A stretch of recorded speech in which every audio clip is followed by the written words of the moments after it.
You ever run over a guy with your car, and you kind of panic, so you back up, and you run over him a second time, and then you realize you have to get the fuck out of there before the police show up, so you put it in drive again and run over him a third time. What the fuck? Might as well. What else you gonna do at that point? Drive around them? Anyway, as you drive away, did you ever reflect on the fact that each time you ran over him, the crunching sound got fainter and fainter?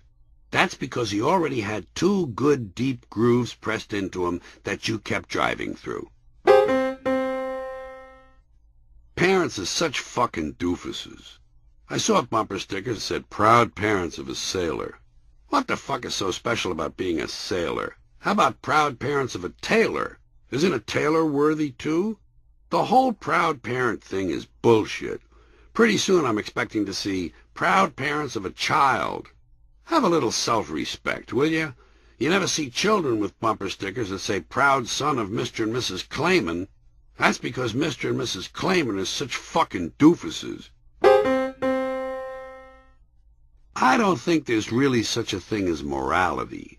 I think it's a human construct designed to facilitate the control of people. Values, ethics, legal standards, all of these things are human-generated, and they're lumped under some vague idea called morality. But suppose humans got it wrong. Suppose there's no actual objective morality. Suppose there's just a natural, worldly, secular, common-sense standard of behavior whose purpose is what's best for getting along and what's best for survival. That would be a good system. Why should a system like that be overlaid with a sense of spooky, mystical, judgmental oversight?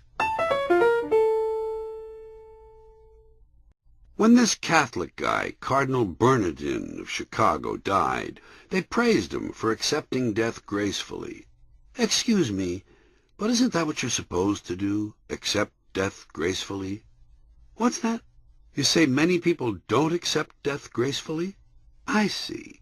So now we're evaluating people's behavior and praising them based on what other people don't do. Wonderful. I don't think people should ever get credit for doing something they're supposed to do, even if it's rarely done by others. Condemn the ones who don't do it if you like, but don't praise the ones who do it. Only one of the two behaviors is worth commenting on, not both. You know those broken white lines that separate the lanes on a highway? Have you ever counted them? If you do, you'll find that there are 100 of them every mile. It's true.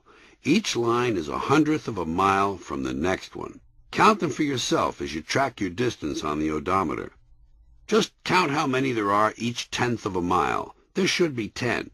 But while you're counting, don't forget to keep an eye out for that big 18-wheeler up ahead parked sideways in the middle of the road.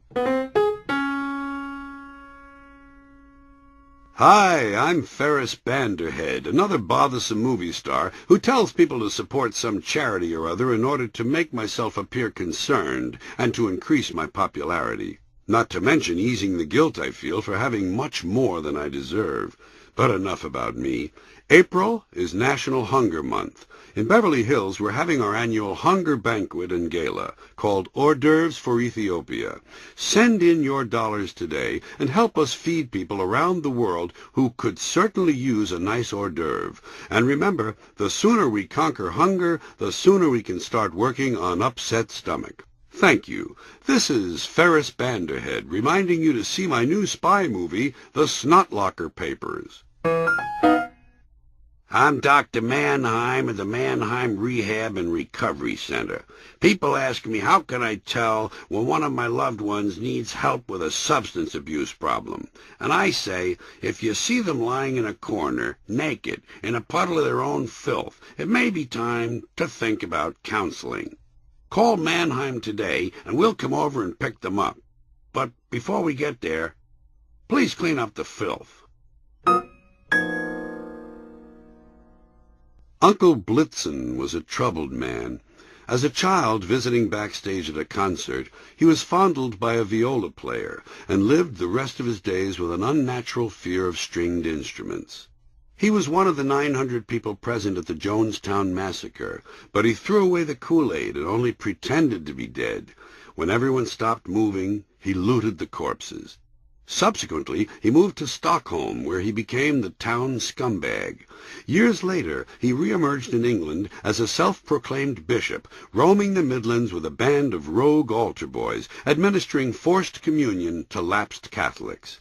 He died during Hurricane Shlomo, in front of an adult sex shop, when the store's sign blew down and he was crushed to death by a giant neon dildo. Uncle Pinocchio had 23 separate and distinct personalities. Unfortunately, all of them were unpleasant. He believed that Porky Pig cartoons represented actual events, and he once stabbed his dog with a ceremonial Japanese saber in a dispute over a lamb bone. He always wore a three-piece suit. It didn't have a vest. The jacket was just torn in half. He drifted from job to job, balloon vendor, freelance daredevil, and stoop laborer among them. He finally settled in his basement, where he lost his mind trying to invent a rectal harmonica. After that, the family kept him tied to a linden tree in the backyard, where they fed him with a slingshot. After 6 years, they released him on Mussolini's birthday, whereupon he married a passive-aggressive librarian who later beat him to death with a dictionary stand. Uncle Shadrach felt he was special because one of his testicles was shaped like a Brazil nut and the other like a cashew. He loved to run up to women screaming, "You want some mixed nuts?" He told me that in his younger days he was quite a lover, and once fucked a girl so hard her freckles came off. Alas, he didn't marry well. His wife, Chlorine, looked like something that might be found in the dumpster behind a cloning center. Her PMS was so bad she had a mood swing installed in her backyard. As a child, while watching a gay pride parade, she was run over by a float full of lesbians and was eventually found dead in a military barracks, having ingested a load of bad sperm.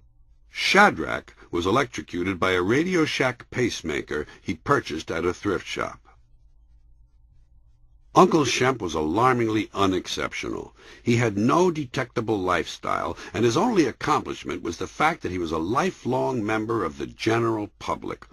He started slowly, struggled hard, and eventually clawed his way to the back of the pack. Occasionally he would show a sudden flash of mediocrity, but quickly return to his usual pattern of complete insignificance.